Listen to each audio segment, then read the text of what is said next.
টি-20 বিশ্বকাপে বাংলাদেশ দলকে আদৌ নিরাপদে থাকবে ইন্ডিয়ায়?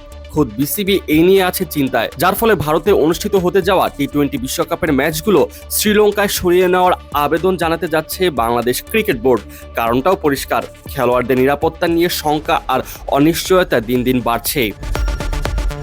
সাম্প্রতিক সময়ে বাংলাদেশ ও ভারতের রাজনৈতিক সম্পর্কে যে টানপোড়েন তৈরি হয়েছে তার প্রভাব পড়তে শুরু করেছে ক্রিকেটেও। কলকাতা নাইট রাইডার্সকে হঠাৎ করেই মুস্তাফিজুর রহমানকে ছেড়ে দিতে নির্দেশ দেয় বিসিসিআই।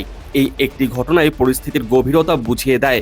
আগামী মাসে টি-20 বিশ্বকাপে বাংলাদেশের প্রথম 3টি ম্যাচ হওয়ার কথা ছিল কলকাতায়, কিন্তু এখন সেই ভেন্যু নিয়েই বড় প্রশ্ন। শনিবার অনলাইনে জরুরি বোর্ড সভায় বসে বিসিবি। সভা শেষে মিডিয়া কমিটির চেয়ারম্যান আমজাদ হোসেন স্পষ্ট করে জানান, কলকাতার ম্যাচগুলো নিয়ে আইসিসিকে চিঠি দেওয়া হবে। তার বক্তব্যে বোঝা যায় বিষয়টিকে আর হালকাভাবে দেখছে না বোর্ড। মাঠের ভেতরের ক্রিকেট নয়, মাঠের বাইরের বাস্তবতাই এখন সবচেয়ে বড় মাথা ব্যথা।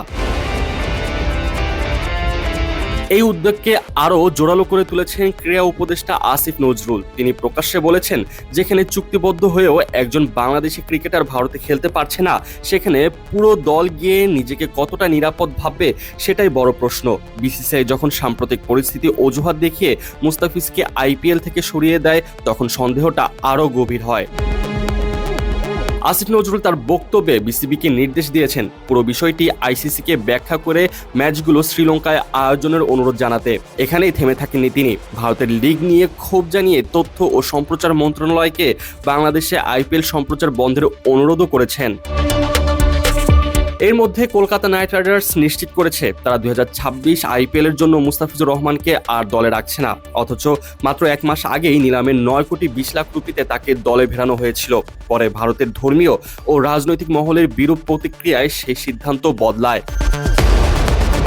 সূচি অনুযায়ী টি-20 বিশ্বকাপে বাংলাদেশের ম্যাচ হওয়ার কথা কলকাতা ও মুম্বাইয়ে। 7 ফেব্রুয়ারি ইডেন গার্ডেনে ওয়েস্ট ইন্ডিজের বিপক্ষে ম্যাচ দিয়ে শুরু করার কথা ছিল বাংলাদেশের, কিন্তু এই পরিস্থিতিতে পুরো সূচি অনিশ্চয়তার মুখে। এর মধ্যেই বিসিবি 2026 সালের হোম সূচি প্রকাশ করেছে, যেখানে ভারতের বিপক্ষে 7 বলের সিরিজও রয়েছে। সেই সিরিজ আগেই পিছিয়ে গিয়েছিল। এখন নতুন করে প্রশ্ন উঠছে, আদৌ কি সেটি মাঠে গড়াবে? রাজনীতি আর ক্রিকেটের এই সংঘাতের সবচেয়ে বড় দুশ্চিন্তা এখন বাংলাদেশ দলেরই।